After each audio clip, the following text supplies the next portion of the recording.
Graças.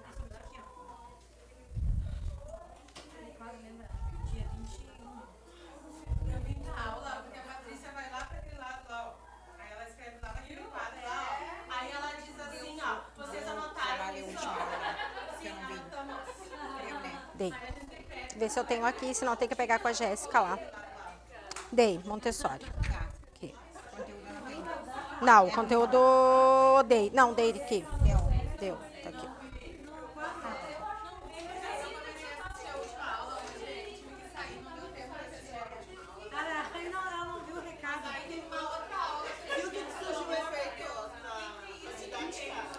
Eu tenho uma didática do oprimido. Eu faço a didática do oprimido.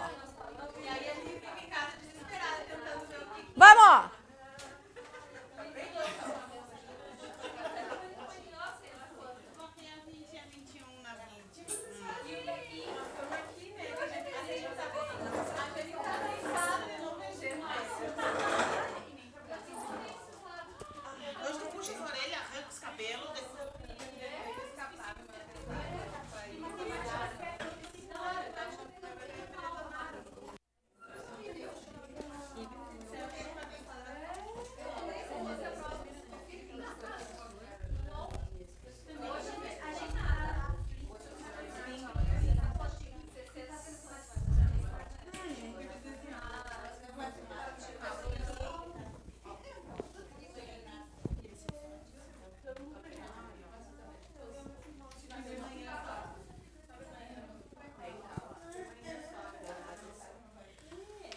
Bom, meninas, vamos começar. Oi, tudo bem? Como foram de simulado quem fez? Péssimas. Péssimas. Bom, assim, ó, vamos acalmar. Olha só. A gente fez, estávamos olhando o simulado e aconteceu o que a gente achava que ia acontecer. Primeiro, uma preocupação demasiada em matemática, compreensível, porque a gente sabe que a nossa formação não é uma formação que privilegia as exatas.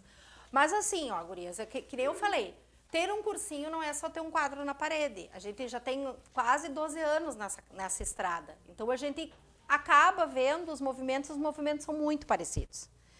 E aí, quando disseram que tinha matemática na La Salle para o magistério, eu disse para o Emerson, nós vamos ter um problema com o magistério, não porque as gurias não vão passar em matemática, e sim porque elas vão achar que elas não sabem nada de matemática e que elas não precisam estudar o resto e vão focar na matemática, vão se preocupar com matemática. Dito e feito. Se a prova fosse valendo, vocês não teriam rodado em matemática, vocês teriam rodado em legislação e vocês teriam rodado na minha parte, na parte específica, nos conhecimentos específicos. Mas bem que o Emerson falou que tá.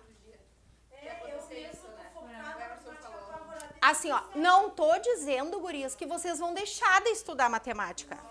Não é isso. É que assim, ó, vocês estão muito preocupadas com a matemática. E eu vou dizer por experiência também de quem já fez 2 concursos para o magistério. Quando eu fiz o concurso, lógico que a minha foi... Nem era Fundatec, ainda era outra... Eu sou requinte antiga. Que era a que fazia. Não tinha matemática. Mas, tipo, pra mim, a parte mais difícil foi a legislação. Porque uma coisa é vocês fazerem questões comigo e com o Fábio em sala de aula. Eu acabei de dar a matéria e vocês pegam uma bateria de 40 exercícios. Vocês vão errar muito pouco. Porque eu acabei de falar pra vocês. Outra coisa é quando vocês pegam tudo misturado com a pressão da prova, que é o que acontece no simulado. Então, assim, ó, para que esse simulado serve? Para dar um puxão de orelha em todo mundo. Para dizer assim, bom, é a diferença entre passar ou reprovar. Tem um mês. Não é que vocês não saibam nada.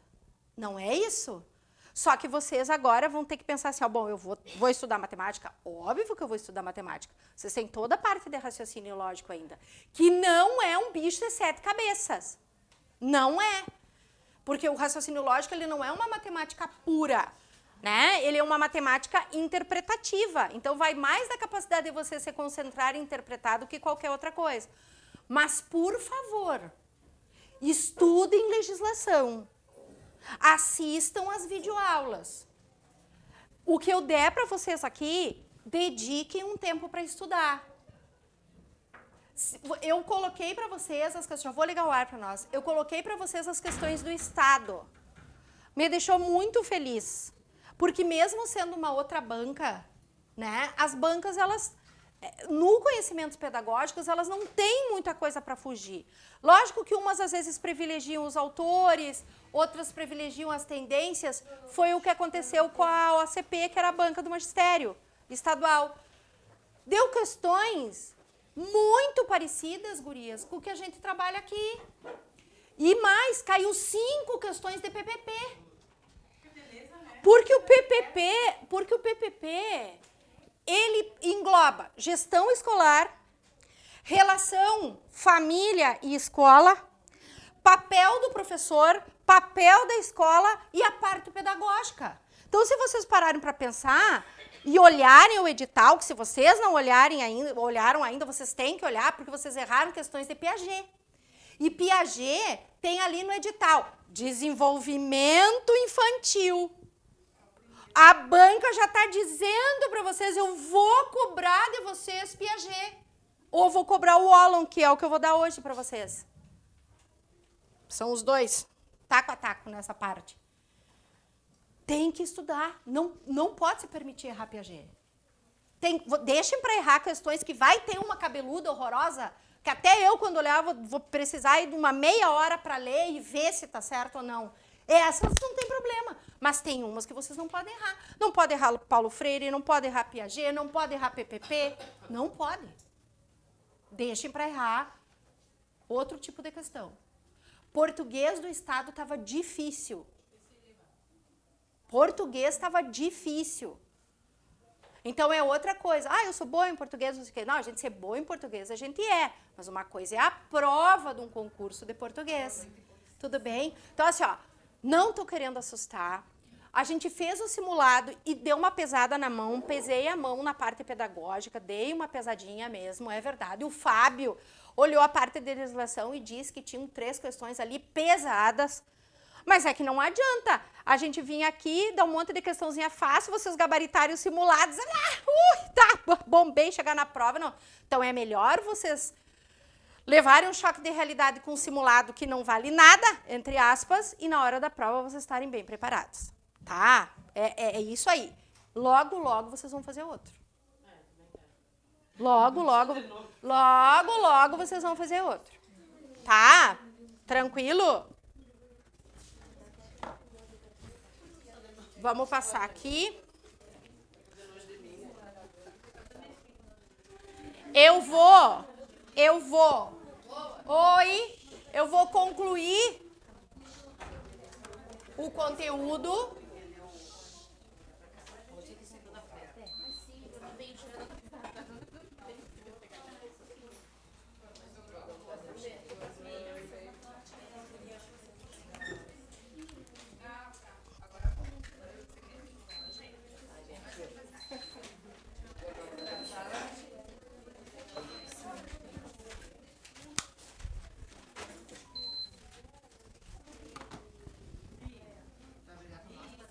Já estava brigando, tu perdeu a mijada inicial. A Bianca foi muito bem no simulado. Foi muito bem. Dá para melhorar. Não, com certeza. Dá para melhorar, mas foi muito bem. Vai melhorar, se Deus quiser. Todas vão melhorar. Eu acho que assim, ó, vocês estavam precisando de um... É que nem aluno sem vergonha.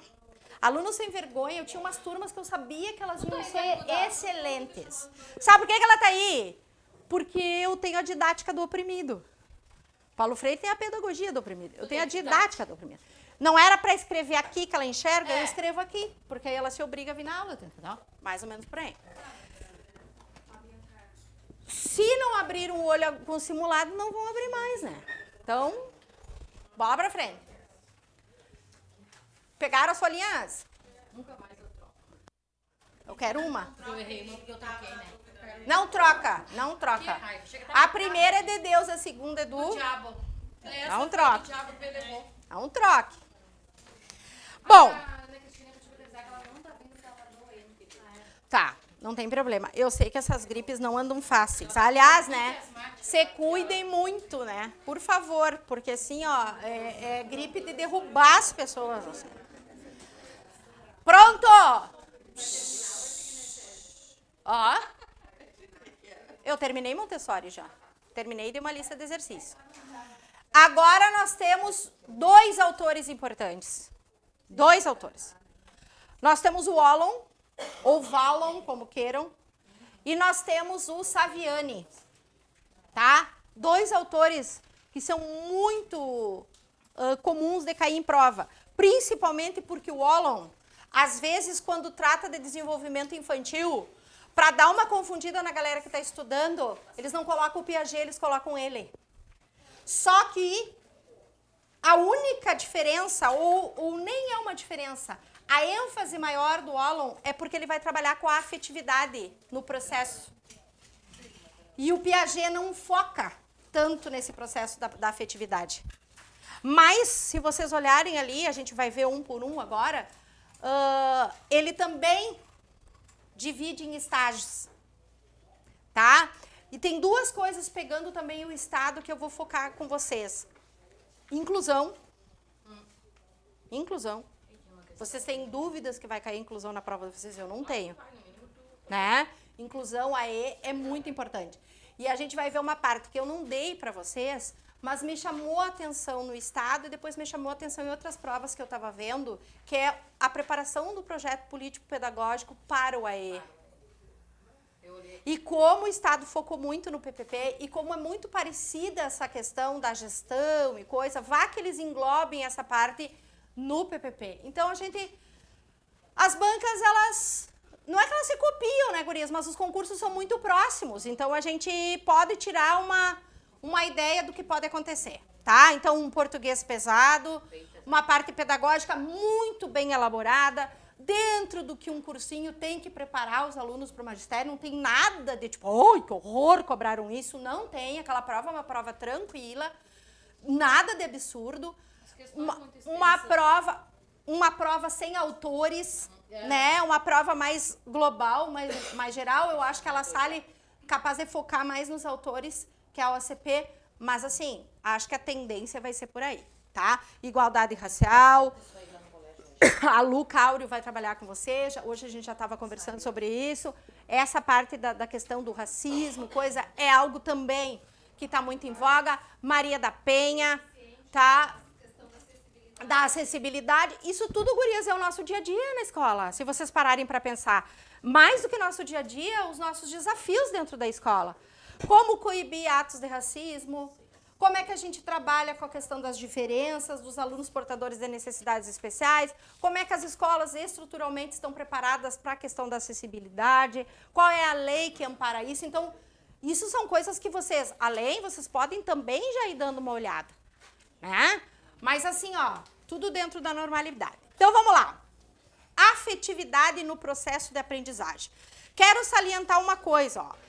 Estudiosos da teoria do desenvolvimento, como Piaget e Vygotsky, já apontaram a relevância da afetividade no processo de desenvolvimento. No entanto, foi o educador francês Henri Wallon que fundamentou de maneira mais detida e aprofundada o papel e a importância da afetividade para o desenvolvimento integral.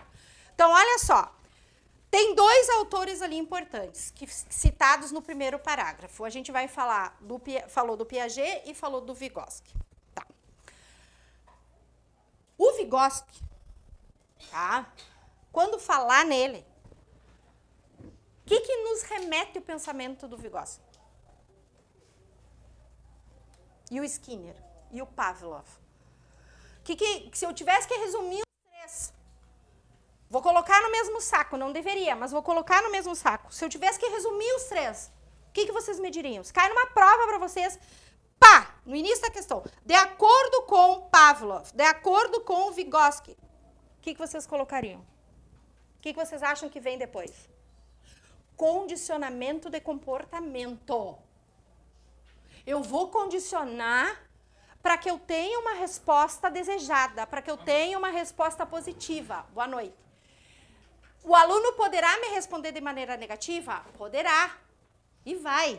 Mas eu vou traçar estratégias para que eu condicione esse comportamento e lá no final do processo eu tenha a resposta desejada. Cachorro, rato, todos foram usados por eles para exemplificar, né, essas teorias, tá? Lembrem do cachorro que faz xixi no tapete, tu pega um jornal e condiciona ele com o não e com o barulho do jornal.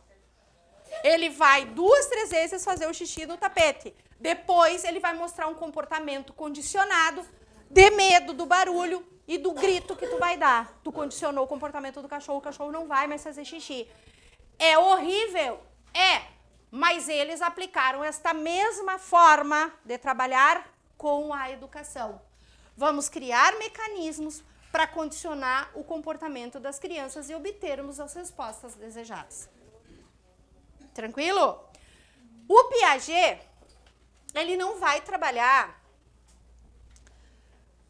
focado na questão do condicionamento de comportamento, que se chama os condicionamentos operantes, né? Ele vai trabalhar, e por ser, né, ter a sua formação na área da saúde, muito ligada às questões biológicas e genéticas, o Piaget vai trabalhar com os estágios de desenvolvimento. E vai ser muito rigoroso e muito criterioso nessas divisões, porque ele vai dizer o seguinte: as crianças, dentro de uma faixa etária pré-definida, elas vão manifestar comportamentos que são esperados para aquela faixa etária. Eu olhando um vídeo também para preparar uma aula para vocês, eu vi um médico que dizia assim, ó, parem com a ideia de que cada criança tem o seu tempo. Ele levou o Piaget ao extremo, porque ele disse, uma criança com 2 anos tem que formar frase, ponto. Se está levando para essas questões, porque o aumento das crianças com necessidades especiais, e principalmente as cognitivas, aumentou abruptamente, e essa demanda caiu no colo dos professores. Nem a gestão, nem nós, piso de fábrica, que nem eu digo, estamos preparados para essa demanda. A nossa formação não contemplou essa demanda gigantesca, salvaguarda quem se preparou para isso, fez uma pós, fez algum curso. Do contrário, todos nós estamos na vala comum. Então, é uma preocupação enorme. O que a gente vai fazer?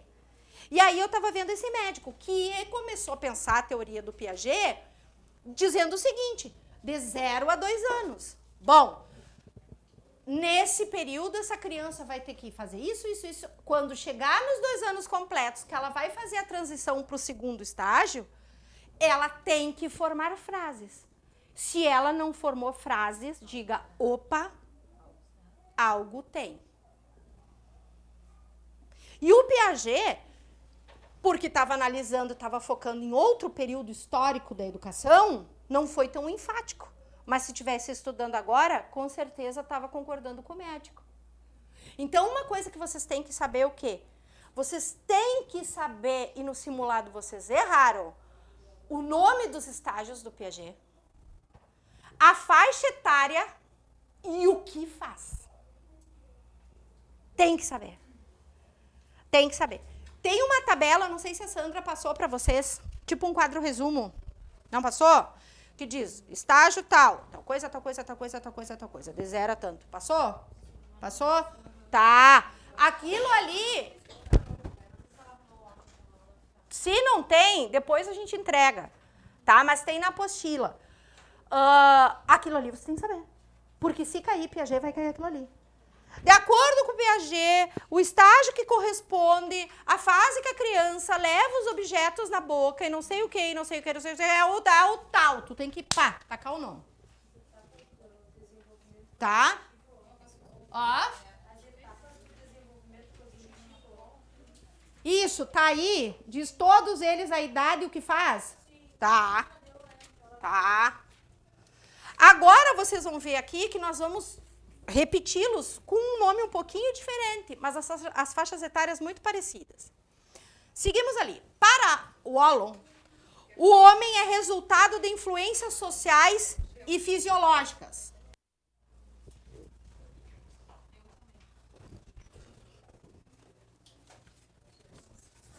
Laura também foi bem simulado, Laura. Aqui. Olha ali. Resultado de influências sociais e fisiológicas.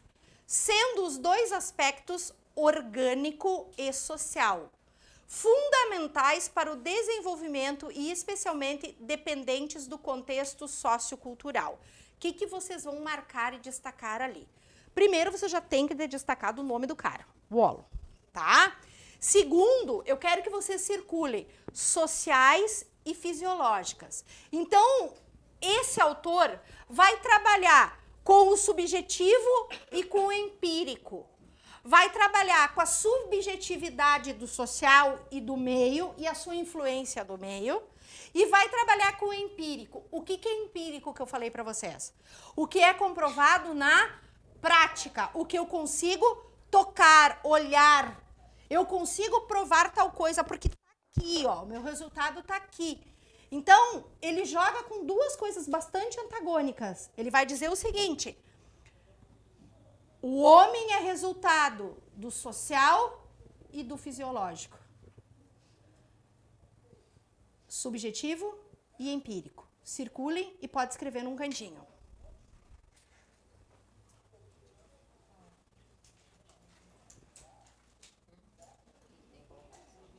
Tá? Subjetivo e empírico. Especialmente dependentes do contexto sociocultural. O que quer dizer isso, gurias? Esse processo, esse homem que se forma, e aqui tá muito geral, porque a gente tá falando de crianças, então assim, essa criança que se forma depende do social, do fisiológico, mas depende do meio, da cultura, do que ele traz de casa. Então, é a única especificidade que eles vão ver nos estágios, é assim, ó, uma criança bem alimentada, bem estimulada, com um ambiente propício, ela vai aprender diferente. Essa é a especificidade. Só essa. Tá? Sociocultural, vocês marquem ali, coloquem meio, influência do meio.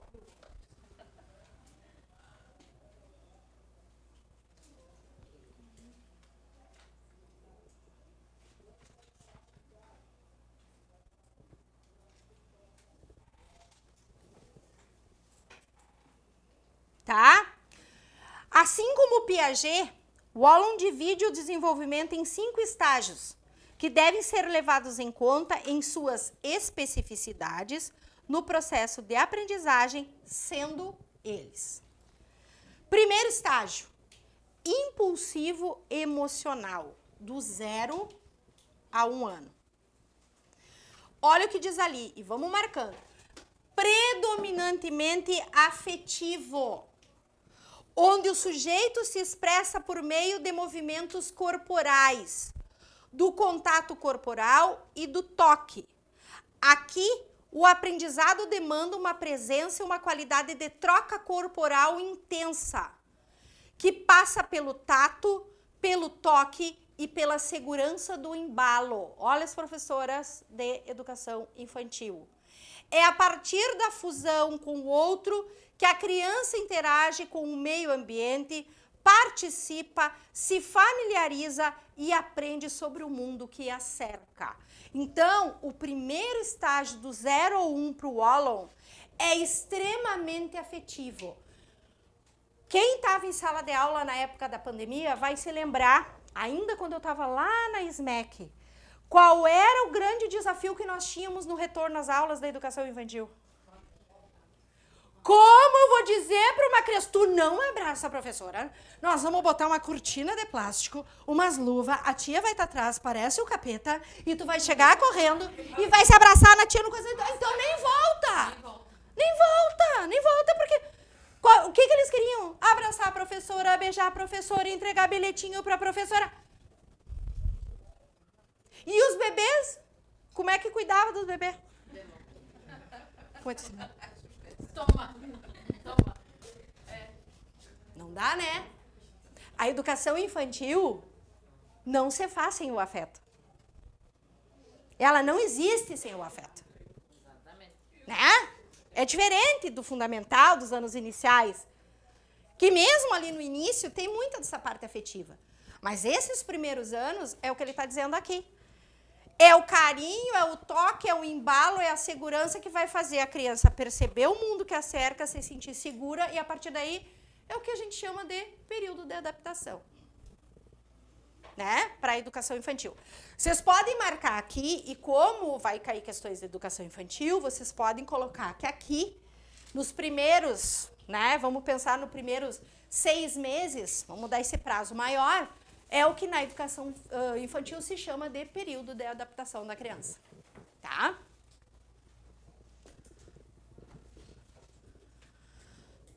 Sensório, motor e projetivo. 1 a 3 anos. Então, agora a gente tem um intervalo maior, né? De 2 anos. Nesse estágio, se estabelece uma relação intensa com os objetos através do contato e se inicia a indagação persistente sobre o que eles são, seus nomes e como funcionam. O processo de ensino-aprendizagem, nesta fase, solicita disposição do educador em oferecer situações e espaços diversificados para que os alunos possam entrar em contato com diversos objetos e vivências, facilitando o processo de diferenciação em relação a cada um deles. Marquem e vamos só escrever uma observaçãozinha aí. Sei que vocês não têm muito espaço, mas vocês têm caderno, né? Então, vocês podem colocar sensório motor projetivo no caderno. Ou, se for escrever do lado, não precisa. Tá?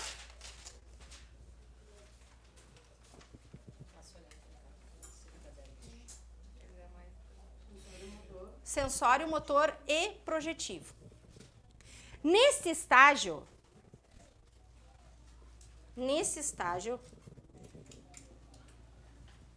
o papel do educador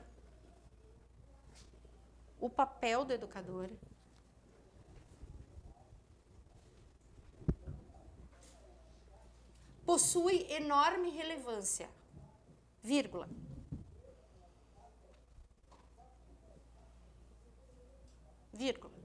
Visto que, vírgula, possui enorme relevância, vírgula.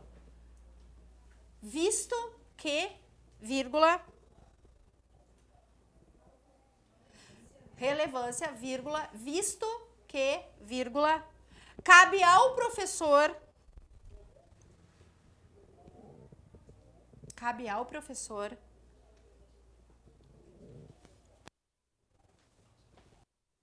preparar tantos objetos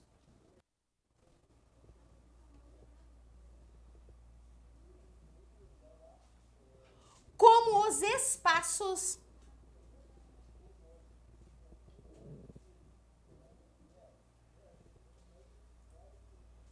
em que irá acontecer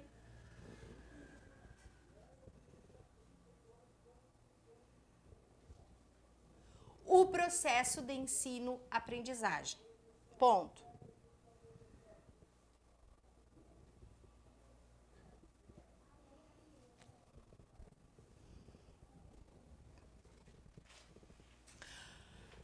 Não estou ditando, tá? Por isso a parte pedagógica nesse estágio projetivo é tão importante. Por isso aqui a importância do planejamento. Não adianta levar um monte de bloco, de montar, largar em cima de um tapetinho de EVA e dizer, vai meu filho que a vida é tua. Tem que ter o planejamento, porque cabe o professor planejar, ver a situação, o meio e aí ofertar. Aí vai se desenvolver, aí tu vai ter uma resposta positiva. Tá? Terceiro estágio. Personalismo. De 3 a 6 anos. Aí nós já temos uma criança que saiu da educação infantil e passou para os anos iniciais. E que vai entrar no quê? No processo de 6 anos, teoricamente, no estado, o município elas já saem alfabetizadas. Mas no estado, né, eu sei pelo o meu saiu do pré-B, sabia male o A, o E, e olhe lá. Que ainda eu dizia... Não, e eu dizia assim, pobrezinho. E eu digo assim, ele não vai ler. Eu dizia para o Emerson, mas assim, olha, ele não vai ler. Mas aí a gente vê depois, mas ele não sabia. A Nelsa pegou ele em 2 meses, a criatura leu Esquimó, lá na sorveteria. E eu, meu Deus, a criança lê. E no município não, né? No pré-B a gente já vê as crianças bombando. É a metodologia, né? E os professores, que são muito bons. Tá? Terceiro estágio, personalismo. Nessa fase, a criança começa a se descobrir diferente das outras e dos adultos. A diferenciação se dá entre a criança e o outro. Nesse estágio, o importante é que ela entre em contato com as atividades que possibilitem o exercício da escolha e com crianças de outras idades.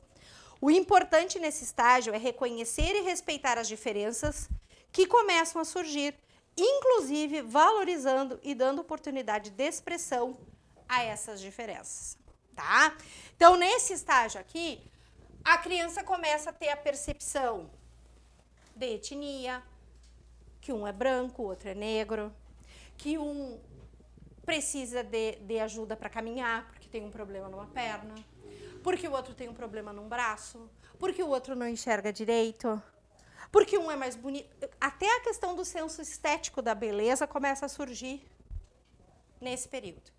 É um período muito importante, é um período de formação muito importante, porque a partir daí a gente vai ter crianças que sabem lidar com as diferenças e crianças que não sabem lidar com as diferenças, né? E que se tornam depois adolescentes bastante complicados. Tá?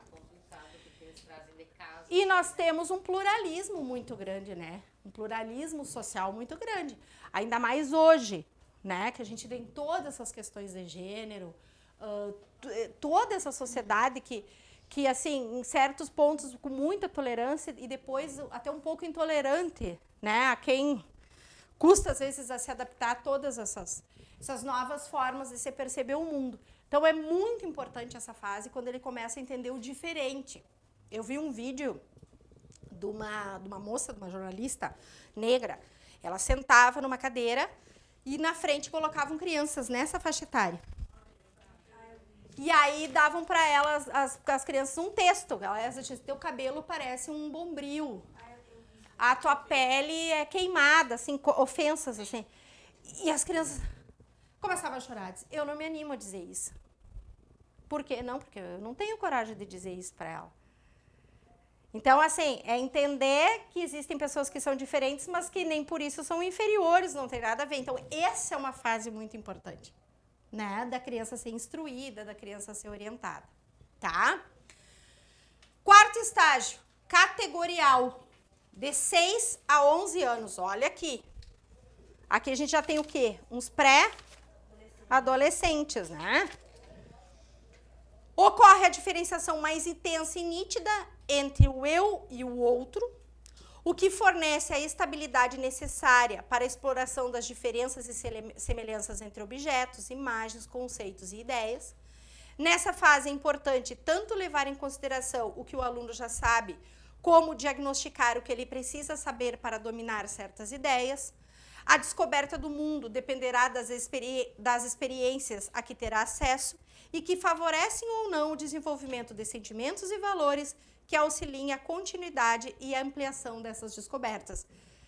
Esse quarto estágio, se eu fosse pensar nele, talvez seja, dentro de todos que a gente viu, o que mais precise do meio. É nesse estágio que tu vai estimular, que tu vai mostrar, que tu vai tentar desenvolver já o senso crítico, que é olhar as coisas e se posicionar, formar a sua opinião, estabelecer a convivência mais ainda com o diferente. Então, é por isso que ele diz aqui, ó, a descoberta do mundo dependerá das experiências a que terá acesso. Né? E aí, se eu perguntar para vocês, esse tipo de pedagogia é uma pedagogia liberal ou uma pedagogia progressista? Por quê?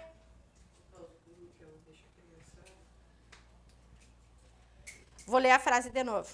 A descoberta do mundo dependerá das experiências a que terá acesso e que favoreçam ou não o desenvolvimento de sentimentos e valores que auxiliem a continuidade e ampliação dessas descobertas.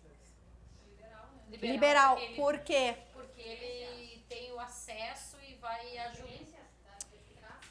Porque na pedagogia liberal, que de liberal não tem nada, o aprendizado, as experiências estão condicionadas ao quê? À classe. A classe social. Porque experiências que terá acesso. Todos vão ter as mesmas experiências e o mesmo acesso? Não. Então, a pedagogia liberal.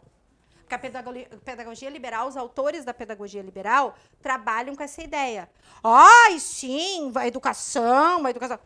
É, mas é uma educação para o filho do rico uma, para o filho do pobre outra, porque o acesso é diferente e porque, inevitavelmente, uma criança que se oportunize experiências, a bagagem vai ser outra. Isso não quer dizer que a outra não vá aprender, mas isso são as especificidades.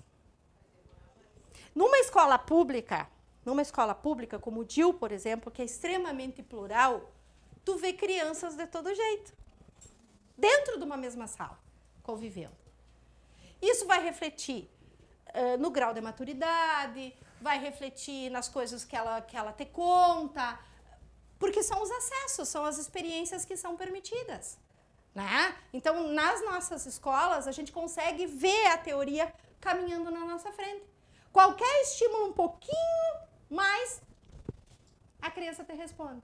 Mas, analisando para uma questão de prova, se caísse uma frase dessas numa prova de vocês, quando ela disse acessos, é porque ele não é igual. Se ele não é igual, é uma pedagogia liberal. Tá? E o quinto estágio, puberdade e adolescência, 11 anos em diante. Aqui se delimita de maneira mais clara e precisa o reconhecimento da singularidade e autonomia do sujeito, com valores e sentimentos próprios, mediante ações de confronto e autoafirmação. O processo ensino-aprendizagem deve primar pela criação de espaços e construção de vivências que permitam a expressão e a discussão das diferenças e das descobertas, levando em consideração a necessidade de afirmação de relações solidárias baseadas no respeito mútuo. Aprendizagem não linear e teoria da afetividade. É assim que se chama essa forma de pensar do Wallon, tá? Teoria da afetividade ou aprendizagem não linear. Ainda que o desenvolvimento ocorra para o Wallon através de uma sucessão de estágios, assim como para Piaget, aqui vem a diferença deles. Esses estágios não são tão delimitados quanto os defendidos por esse autor. Para Wallon, o processo de desenvolvimento oscila constantemente entre a afetividade e a inteligência de maneira dialética, podendo até mesmo manifestar regressões. As aquisições adquiridas em cada estágio são irreversíveis. No entanto, o indivíduo pode retomar algumas atividades dos estágios anteriores. Para ele, não há condicionamento e extinção de comportamento. Vocês estão marcando, né? Ou não?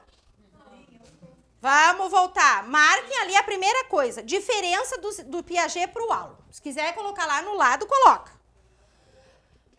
Ó, ainda que o desenvolvimento ocorra para o Wallon através de uma sucessão de estágios, assim como o Piaget, esses estágios não são tão delimitados quanto os defendidos pelo seu autor. Marca aí. Diferença de Wallon para o Piaget.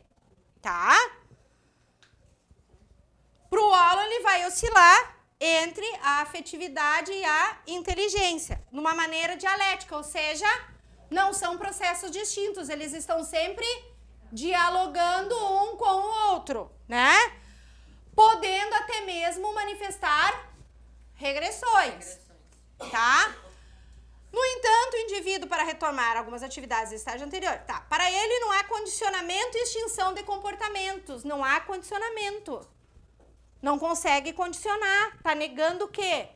Pavlov, Vygotsky, não dá para condicionar comportamento na cabeça do Wallon.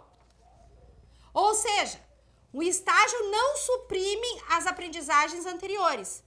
Antes as integra, resultando em um comportamento fundado na agregação e combinação dessas partes anteriores. Marca isso aí. Aquela mãe que acha que o filho é mega inteligente, que pula os estágios e que acha que lá na frente, aquilo que não aprendeu vai aprender mais para frente. Não aprende. Para ele, é uma construção, assim como para o Piaget. É uma construção gradativa.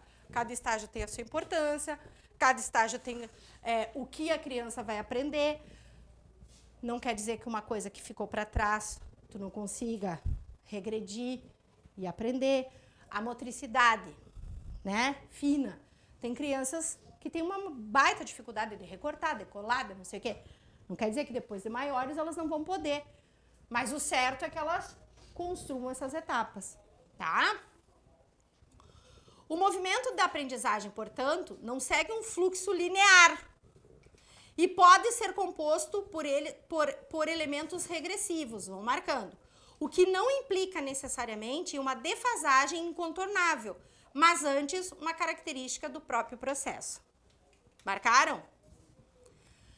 Wallon aponta a radical dependência do ser humano enquanto espécie para subsistir e conseguir construir o seu ser. Agora vamos marcar que é importante. O desenvolvimento para ele só se torna possível através da integração de 3 dimensões psíquicas: a motora, a afetiva e a cognitiva. Tá? 3. Exigindo uma conexão entre o equipamento orgânico e do indivíduo, o corpo, o ambiente e o meio social que ele vive. Marque.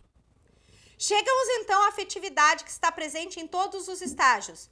Segundo Wallon, ela é um elemento indispensável para o desenvolvimento humano. Marquem.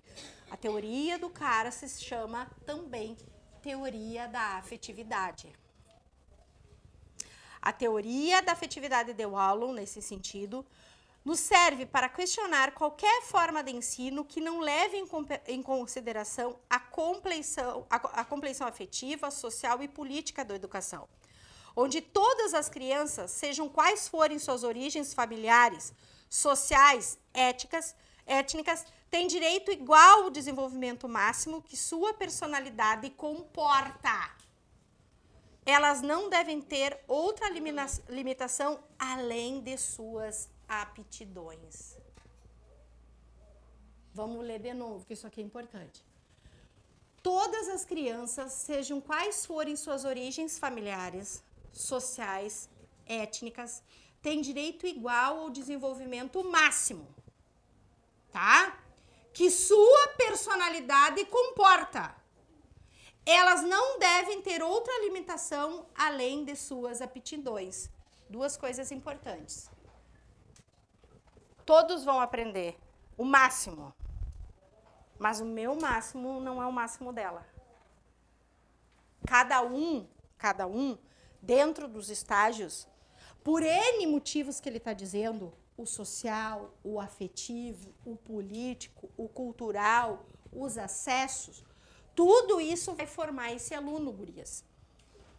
É assim, transportem para a realidade. Não tem como. Na teoria é muito lindo, mas não vai acontecer das crianças aprenderem exatamente igual. Se uma criança tem acesso a muitas coisas e outra não tem acesso a nada. Se uma criança chega bem alimentada e a outra chega com fome. A escola vai ser muito mais o lugar que tem a comida do que o lugar que ela vai aprender. Vão aprender do mesmo jeito? Não. A que chega com fome vai aprender? Vai. Mas não vai aprender igual a outra. Ponto. Então, o que é? É propiciar, né, uma educação para todos, entendendo as especificidades do quê? Do social, do cultural, do afetivo, do político, do meio. É isso. Tá? A aprendizagem, portanto, deve ser imbuída de interações sociais, trocas e formação de vínculos, intermediados pela compreensão do papel da afetividade e suas implicações. Isso pressupõe uma educação orientada para o desenvolvimento afetivo, social e intelectual, de forma integrada, capaz de gerar processos que, em seu bojo, criem mecanismos de compreensão, aceitação, negação, assimilação, defesa ou administração das sensações e sentimentos desencadeados. Para o aluno, professores e alunos, vamos marcar, são mutuamente afetados no processo de formação, onde o desenvolvimento cognitivo é também ampliação dos afetos e da capacidade de expressar sentimentos. O desafio do afeto é compartilhado entre sujeitos no ambiente escolar, afirmando a potência da educação e, segundo nos ensina o aluno, podemos dizer e sonhar que ao professor e ao aluno é oferecida a possibilidade de aprender sentindo. Sonhar construindo teorias, desenvolver-se sempre cada vez mais adiante, porque um necessita do outro. Em tempos tão desafiadores, acalenta saber que a manifestação da afetividade forja a inteligência e que a inteligência é a expressão dos seres afetivos. Aproveitemos o aluno e suas contribuições para aprender e ensinar, mobilizados pela generosidade de nossas disposições afetivas, sigamos repletos de ternura, afinal a afetividade é conteúdo indispensável e nos humaniza. Tá? Então, assim, na nossa apostila, deixa eu ver, vocês não estão com a da Sandra aí, né? É a mesma. É, ficou junto, ó. Vamos ver onde é que tá o Piaget aqui, ó.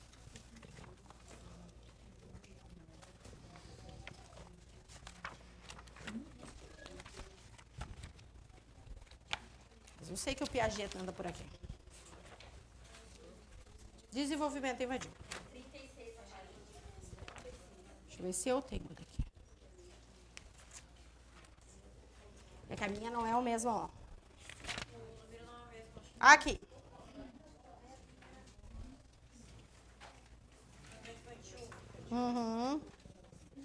Aqui, ó. Estágio ou período de desenvolvimento da vida humana? É assim que vocês têm? Começa aqui, ó. Estágios ou períodos de desenvolvimento da vida humana, é isso, ó? Olhem aí. Isso, ó. Ó. Sim, mas é na apostila. Tá? Sim, ela já deu, sei. Acharam? Olha a diferença ali. 42, é que a minha é na 7, é diferente. Tá? Tomando por base a classificação dos estágios evolutivos, segundo o Piaget, o grande estudioso da gênese e desenvolvimento dos processos cognitivos da criança, existem 4 períodos no desenvolvimento humano. Já está aí a primeira diferença do Wallon. Tá? O Wallon são 5. Esses são 4. Sensório motor, 0 a 2. O Wallon começa pelo 0 a 1, impulsivo emocional. Tá?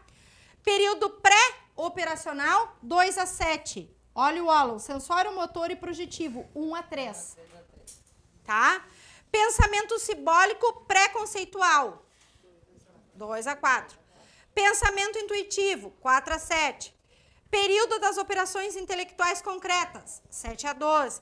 E período das operações intelectuais abstratas, 12 em diante. Vocês viram que ali, né, tem 1, 2, 2.1, 2.2, porque o período pré-operacional se subdivide.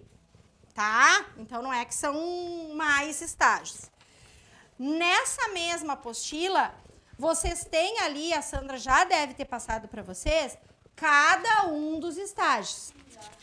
O Piaget trabalha muito com o conceito de evolução. Evolução. É mais ou menos como a teoria da evolução das espécies. Os mais fortes vão se adaptar, vão passando de estágio até atingir o grau mais alto da evolução. O Piaget também. Ele vai construindo os estágios de desenvolvimento da criança num processo evolutivo sucessivo. O Emerson tá brigando com os alunos. Daqui a pouco eu vou lá, tá precisando de ajuda, meu amor? Quer que eu te ajude? Tá, daqui a pouco tá num processo gradual que não pode a criatura estar aqui e achar que ela vai passar aqui. Isso aqui vai dar problema, tá? Isso aqui é Piaget, tá? Vai passando até chegar à formação completa desse indivíduo. O Ollom trabalha assim? Trabalha. Mas, diferente do Piaget, que é muito mais racional, o Ollom trabalha, então, com a afetividade, que é essa parte subjetiva, que é essa parte do toque, que é essa parte do acolhimento, e ele coloca em todos os estágios. Então, assim, ó, não tem como errar em prova.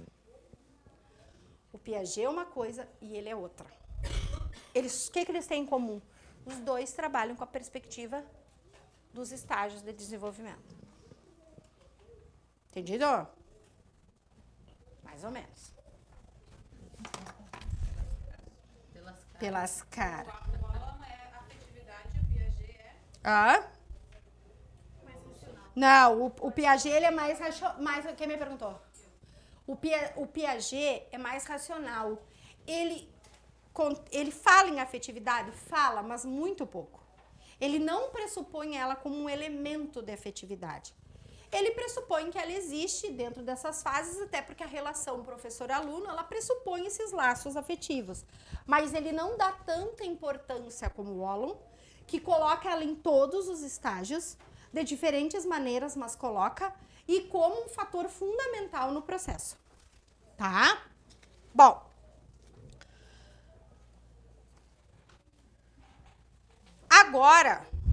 Agora, nós vamos para outro autor muito importante, que é o Saviani.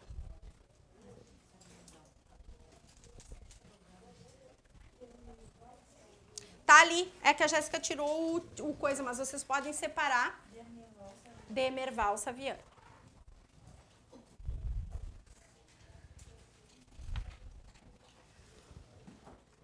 Agora eu vou começar a ler e vocês vão me dizer quem é que vocês veem semelhança aqui, tá? Saviani, durante sua trajetória como educador, voltou-se a diversos projetos e políticas no universo educacional. Uma de suas maiores contribuições tem sido seu aprofundamento no que diz respeito à análise crítica dos mais diversos conteúdos correlacionados às disciplinas escolares. Sua visão progressista, então, tá. Já começamos a pensar que esse cara vai fugir da pedagogia tradicional, né? A positivista, a do Conte, todo mundo sentado, repetindo. Que ele vai fugir da educação elitista, classicista, porque as teorias progressivas, elas têm por fundamento terem teorias que busquem mais a ideia da democratização do estudo. Tá? Então, já nesse primeiro parágrafo, a gente já pode circular ali e marcar, porque vocês já sabem, então, aqui, lado da força, está o Saviani. Tá? Sua visão progressista no âmbito educacional foi marcada por suas vivências e experiências num período de grandes transformações sociais, como a consolidação da democracia no país e também grande mudança na educação desse.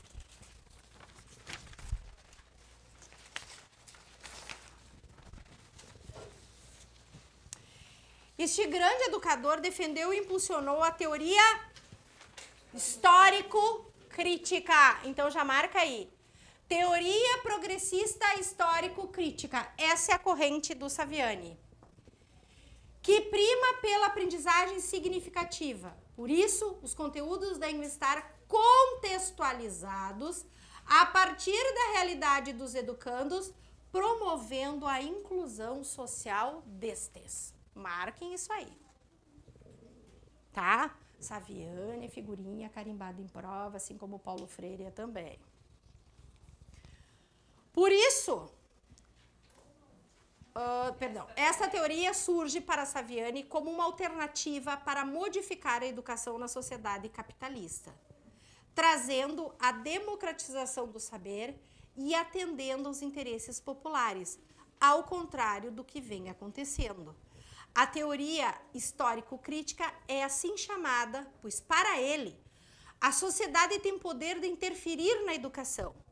E esta teoria leva em consideração esses condicionantes sociais. Por esse motivo, ela é crítica. Ao mesmo tempo, ela é histórica, porque a educação também tem o poder de atuar na sociedade, favorecendo sua transformação. A principal obra desse cara se chama Educação e Democracia. Com isso, eu já digo tudo para vocês. Saviani pegou o período de abertura do país. A partir de 1982, no final do regime militar, já com o Figueiredo já mais para lá do que para cá, já querendo largar para os cocos, o Brasil começa lentamente um processo de abertura política. Como eu falei para vocês com outros autores, e principalmente na pedagogia tradicional e depois na tecnicista, a escola, e isso é importante que vocês entendam e vai facilitar para vocês, quando vocês forem fazer uma prova, a escola, inevitavelmente, é um aparelho de reprodução do Estado e suas forças opressoras. Ai, agora eu me senti o Marx, só faltou cair a barba e eu sair com a foice e o martelo. Mas é. Por quê? Porque ela vai refletir aquilo que é interessante para quem está mandando.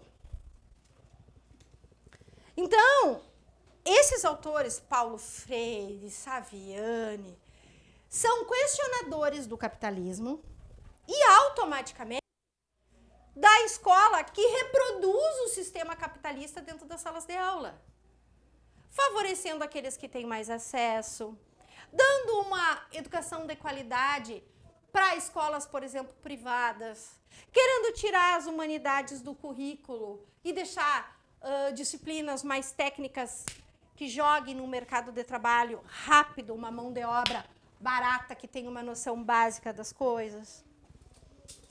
Então, eles vêm, guris, como um rolo compressor para detonar com a pedagogia tradicional. Então, são autores que, se aparecem em prova para vocês, são fáceis de identificar porque eles vão detonar a escola do jeito que a gente conhece. Olha o nome da teoria, histórico-crítica. Né? E ainda diz, a gente constrói uma história que consiga transformar a sociedade. Como? Formando pessoas, indivíduos críticos, que queiram uma transformação. Lembra que eu falei para vocês que esses autores que trabalham com a linha do Marx, que são marxistas, eles falam muito em transformação e que o Marx levou a palavra transformação ao pé da letra. Quando, né, lida a sua filosofia lá na Revolução Russa, né, quando os bolcheviques e mencheviques resolveram fazer todo o processo, que pegaram, né, nas armas, lá e cortaram a cabeça dos czares. Bom, se é para transformar, vamos cortar a cabeça mesmo, vamos matar todo mundo. É isso que eles estão querendo dizer. Não, ele não está dizendo peguem professores das armas e cortem a cabeça do Eduardo Leite. Não, não. Eles estão dizendo o seguinte, se vocês querem promover uma transformação, não adianta aqui, ó. Vocês vão ter que fazer o movimento. E esses aqui estão dizendo, onde é que você faz o movimento? Promovendo aos alunos uma educação crítica, democrática, com acesso para todos. Uma ideia, por exemplo, quando você distribui computadores, é isso. Já vou fazer o lado crítico, que você diz, A ideia é dizer o seguinte, assim como tem o Pedrinho, que tem um computador em casa, o Joãozinho não tem. Então, a gente vai fornecer o computador. Claro que daí só esquece que o Joãozinho não tem internet, que o Joãozinho não tem nada para usar aquilo. E que o colégio menos ainda. Não tem nem espaço para usar. Mas, porque tudo é pensado ao louco, né? Tudo é pensado assim, vamos fazer. Ah, que lindo, cada um com o computador. Criaturinha não tem nem luz, às vezes. Né? Aqui que a gente tem as escolas do interior. Muito bonito. Fica bem enfeite na mesa. Né? Mas a ideia é promover a democratização, o acesso. Só que a gente sabe que num país como o nosso, tudo é um problema, porque a gente não tem o acesso igualitário à internet. Tá? Mas, assim, esses autores também são fáceis de se identificar, porque eles são muito diferentes dos demais. Eles são diferentes da Montessori, que apesar de ser muito linda a forma dela pensar a educação, não tem nada a ver com isso aqui. É diferente do Piaget, que é, né? Amém, Piaget, mas não tem nada a ver com isso aqui. Isso aqui é muito mais filosofia do que pedagogia. Porque é uma forma utópica de ver a educação. Porque a gente sabe que, infelizmente, muita coisa a gente pode fazer, mas o sonhado aqui, o perfeito, a gente não vai conseguir. Né? É muito difícil. Tá? Seguimos lá. Na obra Educação e Democracia, com muita clareza e realidade em suas ideias e argumentações, o autor retrata uma série de falhas e problemas no sistema educacional brasileiro, em diversos momentos históricos, e afirma que elas vêm fortalecendo as desigualdades e privilegiando a classe dominante. Marquem aí. Uma crítica marxista. Podem escrever aí do lado. Ele também retrata a relação entre a política, a sociedade e a educação, fazendo um paralelo entre as teorias da educação. Tá? Nesse segmento, a obra traz à tona temas como a exclusão e marginalidade, apontando a educação como uma poderosa ferramenta para corrigir esses desvios. Tá? Então, a educação... Vocês sabem, né, que a palavra marginal, que a gente aplica um sentido pejorativo à palavra, né? Ai, aquele marginal. Mas, na verdade, o marginal vem de uma corrente, de uma forma de se pensar. A sociologia urbana, quando começou a pensar as cidades, ela começou a pensar, primeiro, quem conhece Porto Alegre, acredito que a maioria, lembre que Porto Alegre é composta por casarões muito antigos no centro, né? Esses casarões eram dos grandes fazendeiros. Então, os ricos moravam no centro, né? E à margem do centro se formavam as periferias. Então, à margem, o que estava à margem era o que estava afastado do centro, portanto, era o menos abastado economicamente. Daí a palavra marginal, de estar à margem. Claro que depois, com toda a reestruturação das cidades, esses aqui acabaram migrando para cá para ficar longe do vucu-vucu do centro, e esses que estavam aqui foram para cá, lá escondidos, né? Mas a ideia da margem é essa. Então, ele diz que a educação é a única forma de fazer essa pessoa para cá, de tirar ela da margem. A frase que a gente tem ali do Mandela, que a educação é a arma mais poderosa para transformar o mundo, é mais ou menos o que o Saviani está falando. Tirando dos meios, que a gente sabe que às vezes até são mais fáceis, para ele estudar é a única forma de promover esse processo ao inverso. Tá?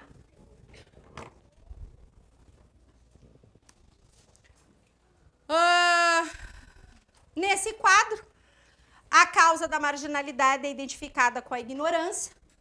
É marginalizado da nova sociedade quem não é esclarecido. A escola surge como um antídoto à ignorância, Logo, um instrumento para equacionar o problema da marginalidade. Seu papel é difundir a instrução, transmitir conhecimentos acumulados pela humanidade e sistematizados logicamente. Podem marcar isso aqui e vocês podem colocar que essa é a função da escola, de acordo com Saviani. Isso. Da escola. Para isso, é primordial a elaboração de políticas públicas que garantam a qualidade da educação.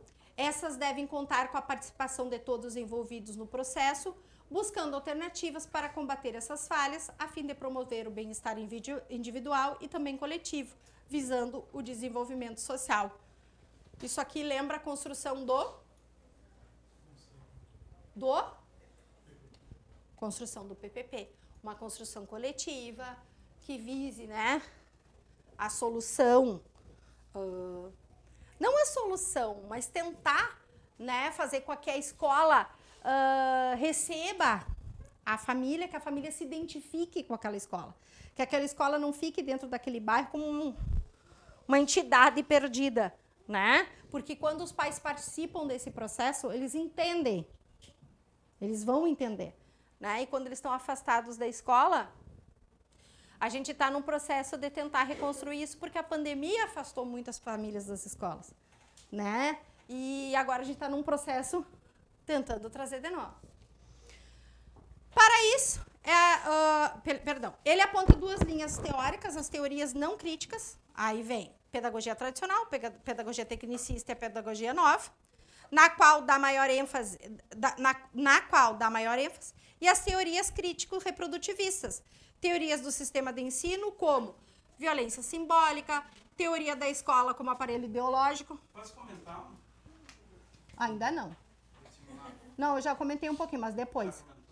Um pouquinho, agora não. O medo era matemática, mas eu disse que não era matemática. Qual que eu disse? Legislação. Tu pode me dar licença, que eu quero acabar. Daqui a pouquinho eu te chamo. Não. Ah, então tchau. Quem não fez assim nada, quem não veio, que vergonha. Perderam, né? Perderam. Treinar, Tava bom. ver o nervo, vocês vão pegar, eu não ia dar pra vocês. Eu tava bravo. Aí eu disse pra Jéssica, não, Jéssica, deixa as gurias pegarem pra levar pra casa. Aguardo. O celular é ruim. Eu tava, né? A gente passou 2 dias fazendo pra vocês virem. Mas vocês têm que... Não, tô brincando. E a Bleia Mas, tá assim, mal. Eu quero que vocês venham, sabe por quê? Porque vai acontecer, como aconteceu com a Mayra na prova ontem.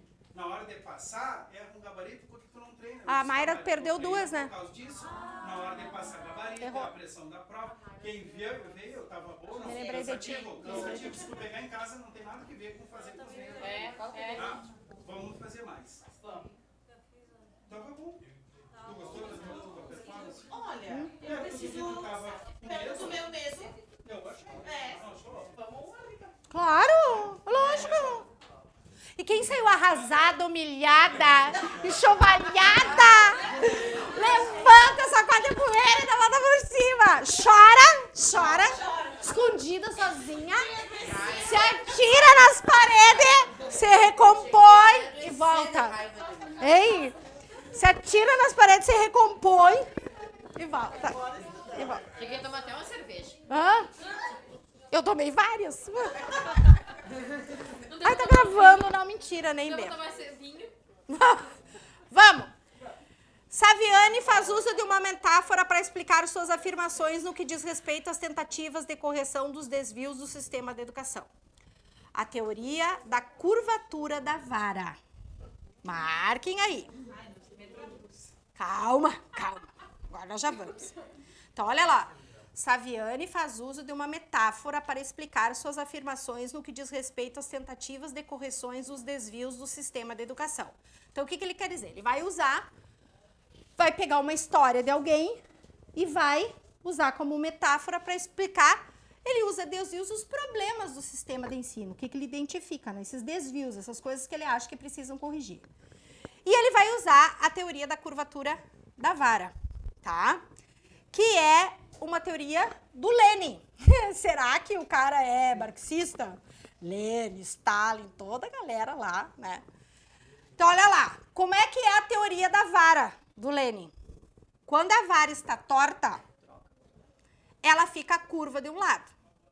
E se você quiser endireitá-la, não basta colocá-la na posição correta. É preciso curvá-la para o lado oposto. E partindo desse princípio, dentre outras teses citadas na obra, Saviani chama atenção para a reflexão quanto ao processo de tentativas de correções das falhas e desvios da educação brasileira, enfatizando a necessidade da valorização, da reflexão quanto aos conteúdos e disciplinas estabelecidos para a escola. Na obra, o autor cita algumas teses sobre educação e política e nessas afirma que, embora possuam conceitos diferentes, são indissociáveis e interagem entre si. Tanto a educação quanto a política existem e podem conviver em harmonia, não precisando uma estar subordinada à outra. Resumindo a história. A teoria do Lênin diz o seguinte: se tu tem uma vara e ela está curvada para cá, e tu quer colocá-la assim, não vai adiantar tu simplesmente pegar ela e colocá-la assim, porque ela vai voltar para onde ela estava. Para te conseguir, depois que ela atinja o meio, tu vai ter que sair daqui e vai ter que vir para cá. Vai ter que virar. Então ele vai dizer assim, ó, esses desvios que tem a nossa educação capitalista, elitista, classicista, não adianta eu querer colocar assim, ai, agora a gente vai ser, né, bem equilibrado. Sai daqui e faz ufa, que depois, gradativamente, como diz o meu pai, as melancias vão se acomodando dentro da carroça até a gente conseguir achar o meio termo. Vai do 8 ao 80.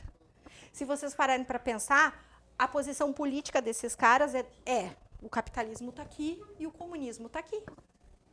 E como eles trabalham muito com a questão da política, e ele está dizendo, a educação e a política elas têm que conviver, até porque a educação é subordinada, entre aspas, a decisões políticas. Ele mas não necessariamente tem que ser. Podem conviver num equilíbrio. Então, ele vai dizer o seguinte, vamos endireitar? Vamos, mas não pensa que vai ser um processo fácil e um processo, estou aqui, venho para cá. Não, eu vou sair daqui e vou dar um 360. É outra metáfora que pode aparecer numa prova para vocês. Então, se vocês não marcaram, vocês marquem. Como é que o Saviani pensa que pode ser corrigido os desvios do sistema educacional brasileiro? Ele aplica a teoria da curvatura da vara do Lênin.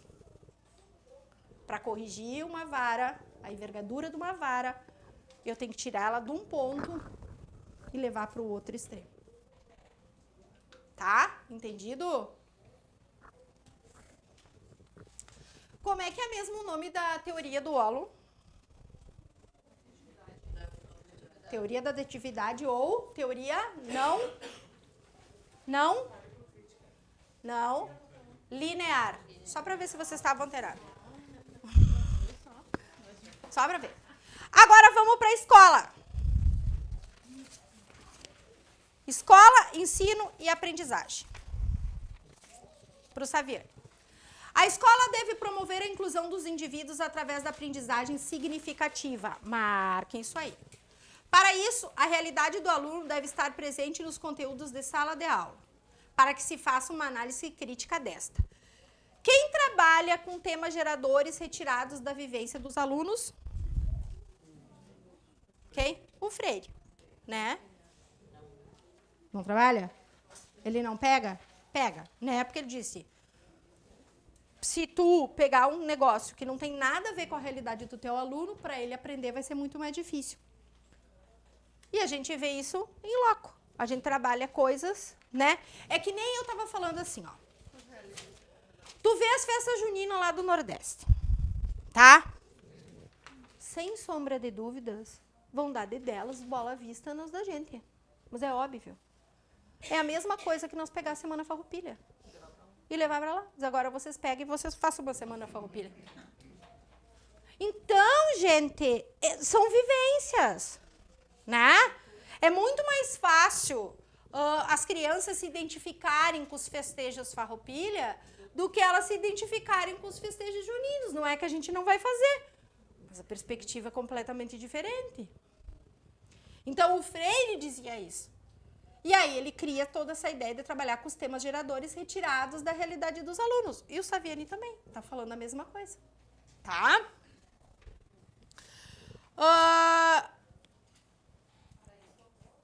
Onde é que eu ando? Para isso. Aqui. Para isso, a realidade do aluno deve estar presente nos conteúdos da sala de aula para que se faça uma análise crítica desta. O educando também deve ser preparado para participar ativamente no processo democrático e social. Por esse motivo, a escola deve buscar maneiras e meios de democratizar o saber e favorecer a inclusão social do indivíduo, evitando a seletividade. Dessa maneira, poderá combater a evasão escolar e a marginalização. Saviani também aponta a importância do Estado, vamos marcar, no processo educacional, participando através da elaboração de projetos e políticas públicas que contribuam para o processo de ensino-aprendizagem, tanto nas escolas municipais como estaduais. Seu objetivo, que são as funções da escola e do Estado, o papel do Estado caiu na prova também. E, obviamente,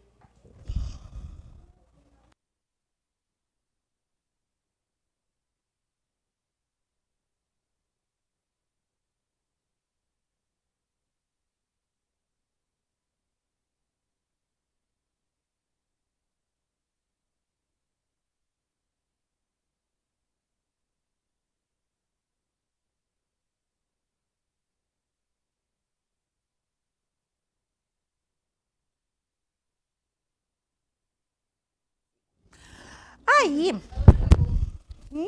eu desliguei, claro. Mas é verdade mesmo, né? Também não vamos, né? O que eu vou fazer? Seu objetivo maior é formar cidadãos, transmitindo valores éticos e morais, a fim de prepará-los para participar ativamente nas esferas política e social.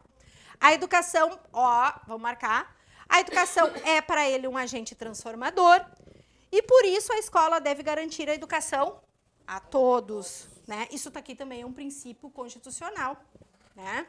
Atendendo a demanda e interesses da população. Por isso o autor relata que a harmonia entre os envolvidos no processo, inclusive o Estado, é importante para evitar a marginalidade e, para tal, deve buscar soluções alternativas para os desvios do sistema de ensino. Ensino. Em sua concepção de ensino, o saber deve ser construído coletivamente. Por isso é imprescindível a participação de todos os envolvidos no processo de ensino-aprendizagem. Ao aluno cabe não somente a aquisição do conteúdo, mas a transformação do meio social no qual está inserido, fazendo deste um local de igualdade quanto às oportunidades. Nós vamos estudar a gestão democrática nas escolas. E uma das coisas da gestão democrática é bem isso que o Saviani está falando. Além, né, do processo da escolha dos diretores e coisa da educação, a gestão democrática é muito maior do que isso, né? Às vezes eu vejo umas pessoas falando bobagem sobre gestão democrática, mas dá uma vontade de dar risada, não sabe nem o que é. A gestão democrática, ela engloba, né, as esferas de direção, professorado, alunado e comunidade. Aí tu consegue fazer o processo coletivo que o Saviani está falando. Toda a concepção da gestão democrática foi construída no governo de quem? Aqui no Rio Grande do Sul, quando se pensa em gestão democrática. Qual foi o governador? O Olívio. E quem deu? O Tarso. O Tarso Genro, né, pessoal? Que se dedicou também grande parte a estudar sobre isso aí. Olha, sabe que eu nem trabalho com o privilégio. Eu acho que o Tarso, assim, não, eu digo assim, mas o Tarso foi um governador inteligente para pensar a educação. Inteligente no sentido, assim, de ser um teórico, um pensador, um cara que tinha uma visão democrática da educação. Tanto é que os diretores mesmo, essa escolha que a gente tem, a possibilidade de escolher sem o QI, foi o Tarso que pensou, para dar mais democracia dentro das escolas. A liberdade da comunidade, dos pais e dos alunos votarem em quem eles queriam que dirigisse a escola. Ah, se virou uma guerra campal, se dá um tiro, aí é outra história, mas A ideia, e isso aqui que a gente está lendo, isso aqui foi a educação pensada, e assim, ó, a despeito de quem é PT, quem não é PT. Quem faz as leis que E assim, ó, e aqui, do fundo do meu coração, não tem nada a ver com PT, com isso, com aquilo, eu tô falando pessoa. Ele é um cara, um pensador da educação. Então, por ser um pensador da educação, ele pensou a educação como esses caras aqui. Então, a educação ganhou muito nesse período. Uma pena que a gente vem gradativamente, não é nem retrocedendo, a gente vem ladeira abaixo, mas tá. Mas assim, ó, tudo que vocês estão lendo aqui e que vai aparecer na prova de vocês assim, escrevam o que eu estou dizendo para vocês. Vai aparecer o ideal. A gente já tentou construir no Rio Grande do Sul, quase construímos. Claro, é isso, é gestão democrática. É o outro ali do conteúdo do edital de vocês. Gestão democrática e participação, família, comunidade, escola. Tá? Seguimos. Onde é que eu parei? Parei. aqui no ensino, em sua concepção, Aqui. o ensino é o sabe. Aonde? Para. No ensino. Ensino, sabe? Sua concepção do ensino... De quem? Em sua É, Saviane, isso. O saber deve ser construído coletivamente, por isso é imprescindível a participação de todos os envolvidos no processo de ensino-aprendizagem. Ao aluno não cabe somente a aquisição de conteúdo, mas a transformação do meio social no qual está inserido, fazendo deste um local de igualdade quanto às oportunidades.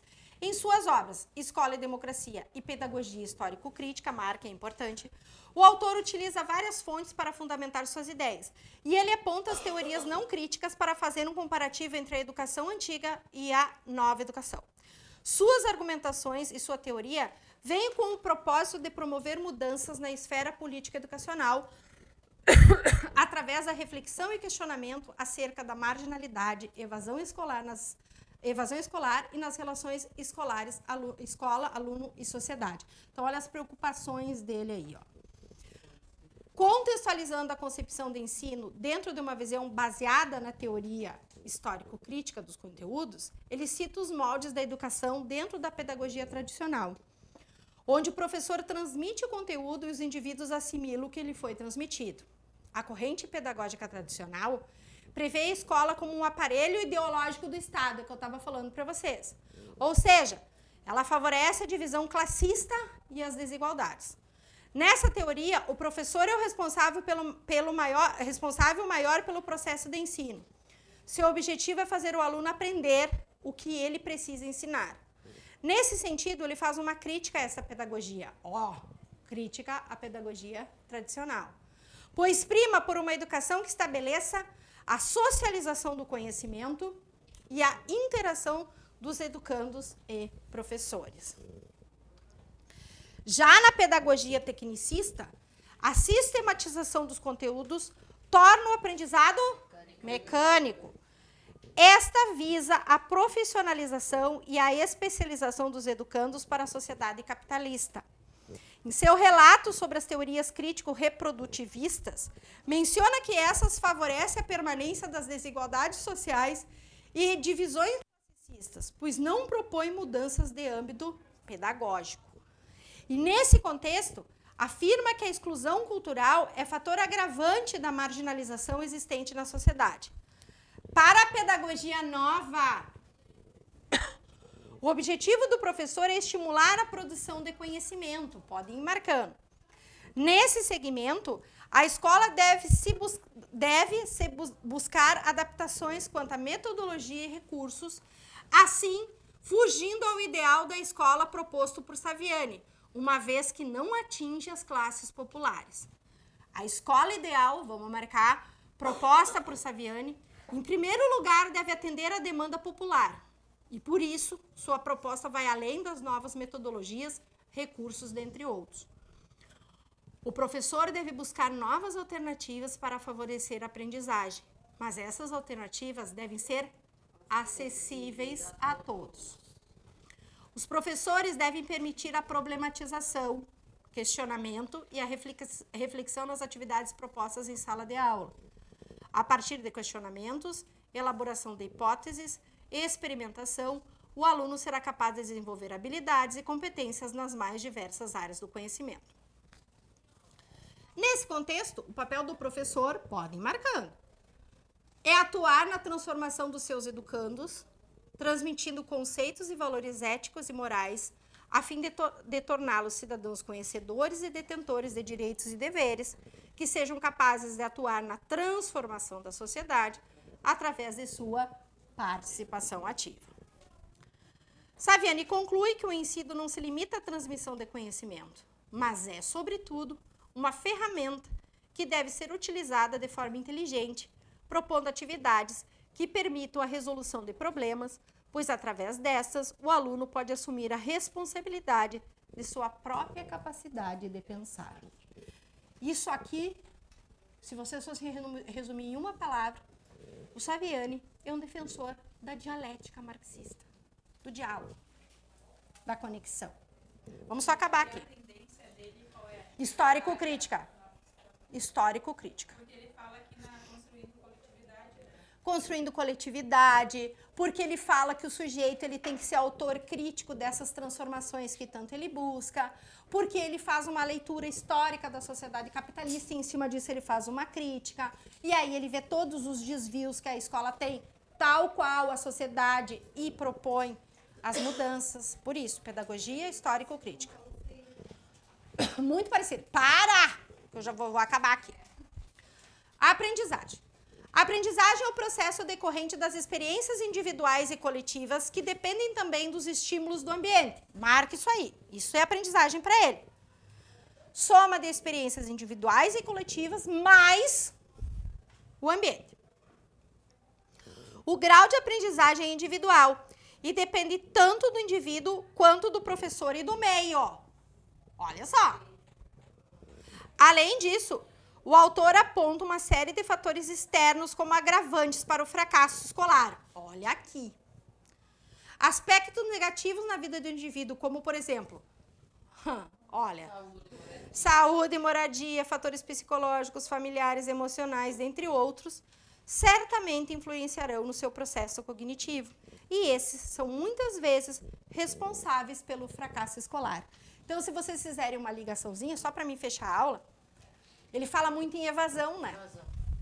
Que ele tem muita preocupação com a evasão, com o abandono, porque isso era uma realidade muito maior do que a gente tem hoje, lá no período que ele estava estudando a escola. E ele começou a se dar conta que essa grande discrepância, que essa desigualdade, essa discrepância que existia na sociedade, se refletia na escola, e por causa de todos esses fatores aqui, as pessoas desistiam. Então, ele dizia o seguinte: nós precisamos fazer uma transformação na escola e na sociedade, porque uma tem que andar com a outra. E se a pessoa não mora bem, não come bem, tá doente, o pai bater na mãe, enfim, todos os problemas que a gente sabe, cara, ele não vai ter estímulo para estudar. Nenhum. É 1 em 1 milhão que vão seguir. E na pandemia a gente conseguiu ver isso aí. Na pandemia isso ficou claro. Na pandemia a gente percebeu, como eu brinco com o pai e a mãe do Instagram, que era aula online, que eu vou estar eu não consigo ensinar, não consigo fazer. Difícil para todo mundo, né, gurizão? Vou dizer que foi fácil, foi um horror para todo mundo.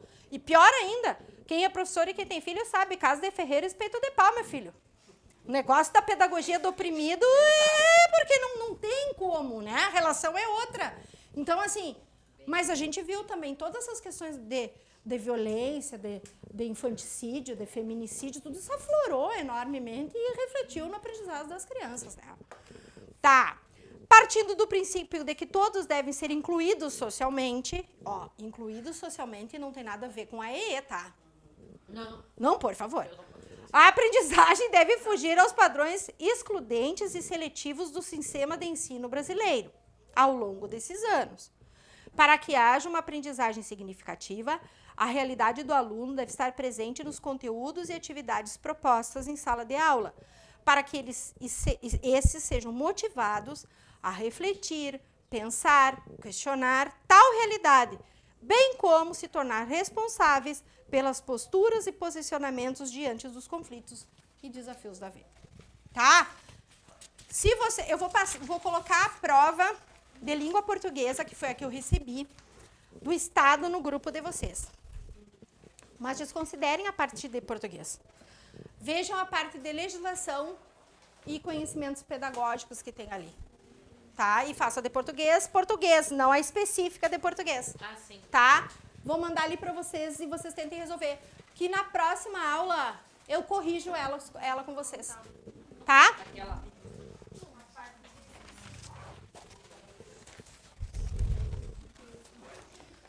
Ai, me cansei.